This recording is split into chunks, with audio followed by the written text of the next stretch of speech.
Hello friends, good morning. Welcome সবাইকে আমার চ্যানেলের পক্ষ থেকে। তো তোমরা সবাই কেমন আছো? আশা করছি খুব ভালো আছো। তো আমিও ভালো আছি। তো এখন কিন্তু সকাল 7:30 8টা মতো বাজে।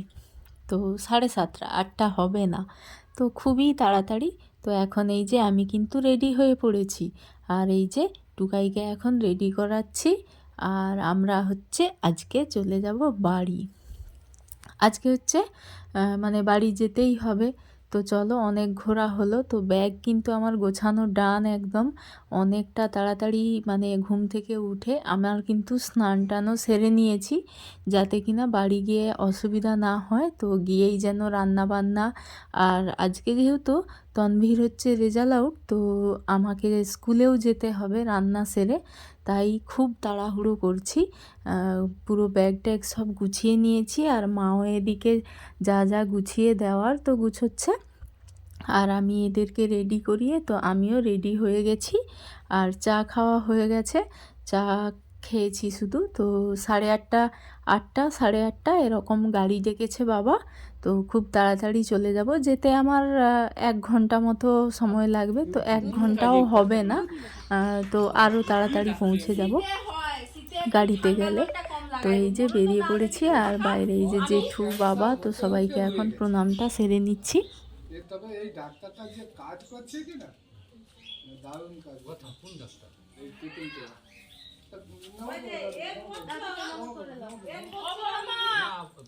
ওই যে ময়না ঘর যাচ্ছি গো, চলে যাচ্ছি। আমি কর করব না, আমার ভিডিও করো। এই আবার ঠাকুমাকে নিয়ে চলে আসবে।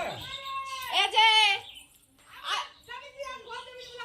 না, ওই তো পালি যাব নিচেতে বলছে 3 কেজি বড়ি দিতে, তাও 3 কেজি বড়ি টিম দিয়া মুখে টাকা দিচ্ছে, টিম দিয়া। আমি সকালে দেখি কেন আজু সবার সাথে দেখা করে এই যে কথা বলে, তো জেঠিমারা উপরে ছাদে বড়ি দিচ্ছে, তো কথা বলে নিলাম। তো এখন এই যে আমার মেয়েও এই যে সবাইকে প্রণামটা সেরে নিচ্ছে, আর মা এইদিকে আমাকে ডাকছে যে আর কি থেকে গেল না গেল, তাই বলছে এটা নিয়ে যা ওটা নিয়ে যা। আর মাও যাবে দাঁতের ডাক্তার দেখাতে, তো আমারই সাথে যাবে গাড়িতে। তো রাধামণিতে নেমে যাবে আর আমরা বাড়ি যাব। মারা এরমই হয় জানো তো, এটা নিয়ে যা ওটা নিয়ে যা, কিছু থেকে গেল নাকি শুধু দেখছে আর খুঁজছে যে কি থেকে গেল, এরমটা করে বলছে। তো আমি বললাম থেকে যায় যাবে, তো তুমি আবার যাবে সেগুলো দিতে। তো মা বলছে এখন আর যাব না, তো সব কিছু গুছিয়ে মনে করে নিয়ে যা, বাচ্চাদের বিশেষ করে ওষুধ এই সমস্ত কিছু। আর এখন এই যে বাইরে রাস্তার একদম সামনেটা, ওই যে পেছনে জেঠু দাঁড়িয়ে আছে আর গাড়ির অপেক্ষা, সব কিছু রেডি করে। ব্যাগ অনেকগুলো ব্যাগ হয়ে গেছে। তো এসেছিলাম তো একটা ব্যাগ নিয়ে, কিন্তু অনেকগুলো ব্যাগ হয়ে গেছে। আর দাঁড়িয়ে রয়েছি, গাড়ি আসলেই উঠবো। আর এখানে দাদার মেয়েটা স্কুল যাবে, তো ও রেডি হয়েছে, তো ওরও স্কুলের গাড়ি আসবে। ও তাই দাদা ওকে নিয়ে দাঁড়িয়ে আছে।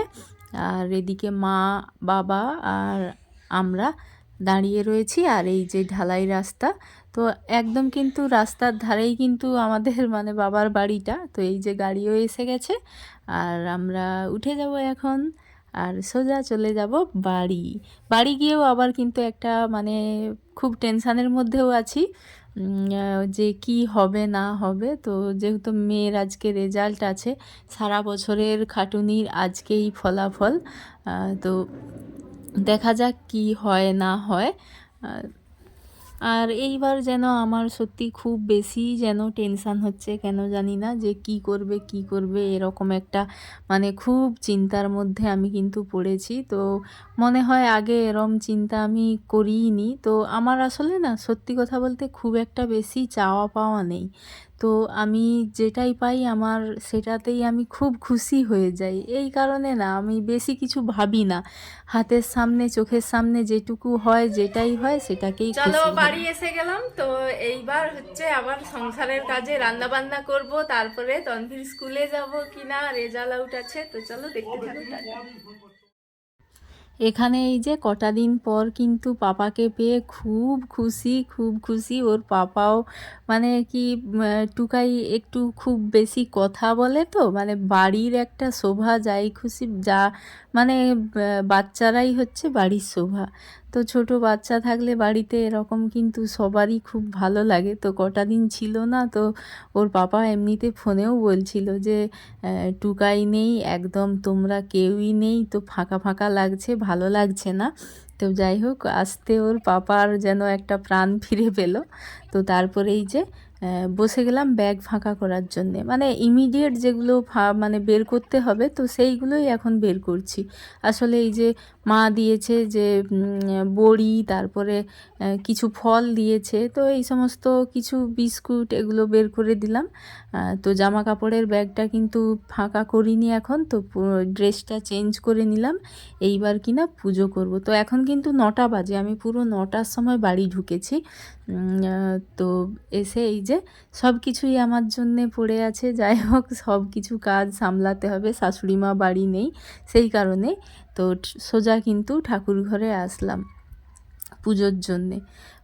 তো এই কারণেই কিন্তু আমি তাড়াহুড়ো করে বাবার বাড়ির থেকে আসলাম, আর স্নানটাও সেরে এসেছি যে আমি পুজোটা যাতে মানে শান্তি ভরে করতে পারি। তারপর আবার রান্না বান্না আছে, আর 11টার টাইমে স্কুলে যেতে হবে।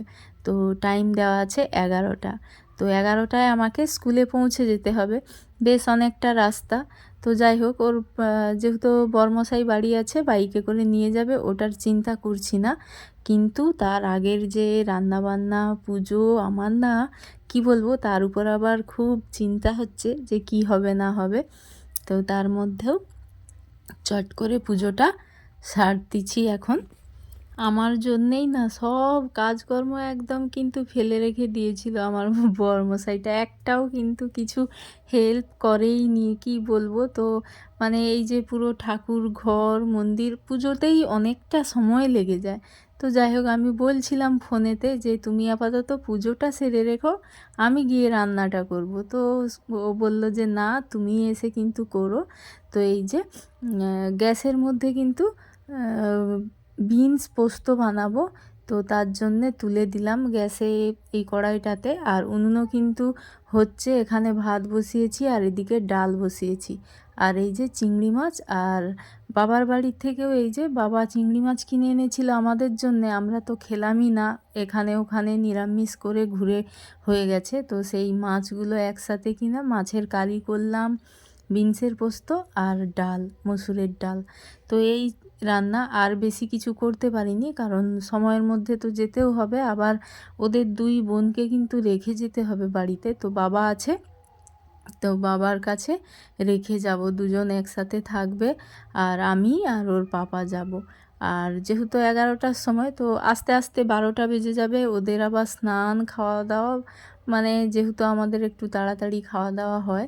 তো এই সমস্ত বাসন, রান্না তো কমপ্লিট, তো সব কিছু কাজ কমপ্লিট করে তো বাচ্চাদের একটু পাড়ার ঘরের মধ্যে দিয়ে আসলাম, কারণ টুকাই দেখলে আবার কান্নাকাটি করবে। তো এখন এই যে রেডি হয়েছি, যাচ্ছি। তো আসি, তারপর বুঝতে পারবে। তো ভীষণ চিন্তা হচ্ছে। তো এই যে ফাইনালি কিন্তু এসে গেছি, আর হাসি মুখটা দেখে তোমরা বুঝতেই পারছো পজিটিভ কিছু। আর আজকে না হয় ব্যস্ততার মধ্যে বললাম না, তো পরের ব্লগে বলবো যে ওর রেজাল্ট কি হয়েছে। একেবারে সন্ধেবেলা এই যে, আর একদম ব্লগ করাই হয়নি, ব্যস্ত ব্যস্ত করেই কেটে গেছে।